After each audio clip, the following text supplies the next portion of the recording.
The question over here says that कि which of the following statement is false statement. We need to talk about the false statement over here. तो चलिए false statement के बारे में ही ढूंढते हैं हम. पहला statement है units of atmospheric pressure and osmotic pressure are same. Yes, this is true. Osmotic pressure का भी unit ATM में ही हम calculate करते हैं and atmospheric pressure भी ATM ही है. So units of atmospheric pressure and osmotic pressure is actually same. True. In reverse osmosis, the solvent molecules move through a semi-permeable membrane.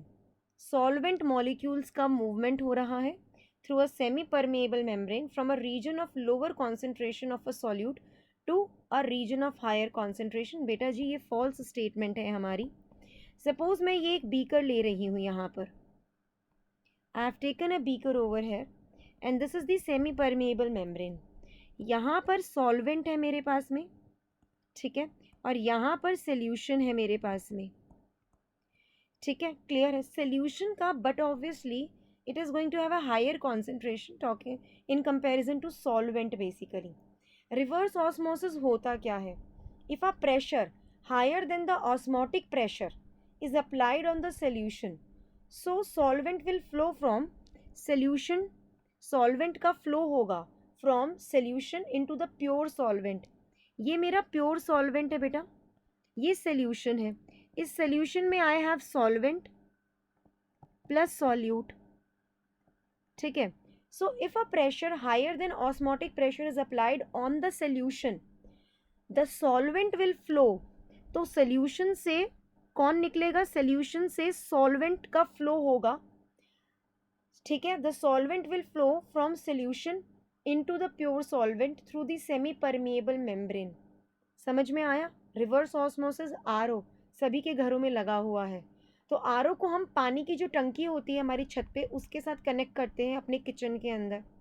जो हमारा ऊपर वाटर स्टोरेज टैंक है, टंकी, that is a solution. Basically उस solution में से solvent के particles through semi permeable membrane pure solvent में आएंगे और हम उसको पीते हैं.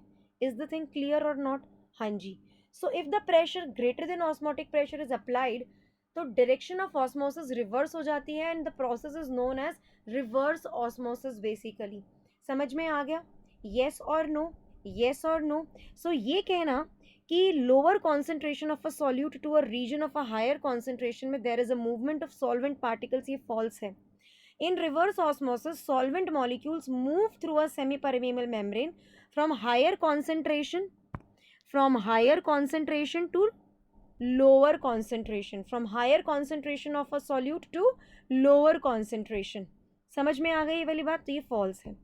Talking about the third statement, the value of molar depression constant depends on the nature of solvent. बिल्कुल. molar depression constant क्या है? KF है. एंड के F is different for different solvent.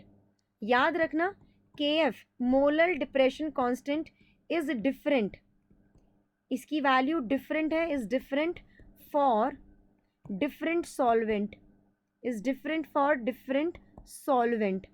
ठीक है, क्लियर है? So the value of molar depression constant depends on nature of solvent. बिल्कुल सही बात है, ये ट्रू बात है. Relative lowering of vapor pressure is a dimensionless quantity. Yes, this is also absolutely the right thing. Relative lowering in vapor pressure is what? A dimensionless quantity. क्योंकि relative lowering in vapor pressure के बारे में अगर मैं बात करती हूँ, RLVP के बारे में, it is one of the property, one of the colligative property. So it is equals to the number of, it is equals to the mole fraction of the solute. So it is number of moles of solute by number of moles of solute plus number of moles of solvent. ऊपर भी मोल नीचे भी मोल, so cancelled out, so it's a dimensionless quantity. It is also true. The false statement over here is option number 2, the right answer, because we need to talk about the false statement. So it's option number 2. Second is the false statement.